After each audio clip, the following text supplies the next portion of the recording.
অগ্রদূত মঙ্গল গ্রহে পাঠানো হলে সেখানে ঘুরে বেড়াতে পারবে অনায়াসে, অনুসন্ধান চালিয়ে তথ্য সংগ্রহ করতে পারবে সেখানকার আবহাওয়া, প্রকৃতি, ভূপ্রকৃতির গঠনসহ সবকিছুর। মঙ্গল থেকে পৃথিবীতে ছবিও পাঠাতে সক্ষম অগ্রদূত। রাজশাহী প্রকৌশল ও প্রযুক্তি বিশ্ববিদ্যালয়ের যন্ত্রকৌশল বিভাগের ১৯ জন শিক্ষার্থী তৈরি করেছেন এই রোবটটি। সময় লেগেছে ১ মাস।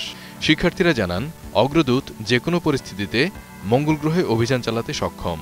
রোবটের পাওয়ারের জন্য যেটা ইউজ করা হয়েছে অল টাইম সোলার পাওয়ার। তো আমরা এখানে সর্বোচ্চ গুরুত্ব দিচ্ছি যে রিনিউয়েবল এনার্জিগুলো ইউজ করা যেতে পারে। রকার পাখি ম্যাক্সিমাম একটা প্রবলেম হচ্ছিল যে সেটা তার চাকার উচ্চতা, তার বেশি উচ্চতা উঠতে পারে না, কিন্তু আমাদের এটা উঠতে পারবে। রোবটটিতে রয়েছে বিশেষ কিছু সেন্সর যা যে কোনো তথ্য বিশ্লেষণ করতে পারে। যে টেস্টিংগুলো আমরা বেসিক্যালি করতে চাচ্ছি সেটা হচ্ছে মঙ্গলের ময়েশ্চার কতটুকু আছে, হিউমিডিটি কতটুকু, সেখানে পিএইচ কতটুকু, আলট্রাভায়োলেট রে কতটুকু পড়ছে, বা মঙ্গলের মাটিতে নাইট্রোজেন, সোডিয়াম, ফসফরাস, পিএইচগুলো কেমন আছে।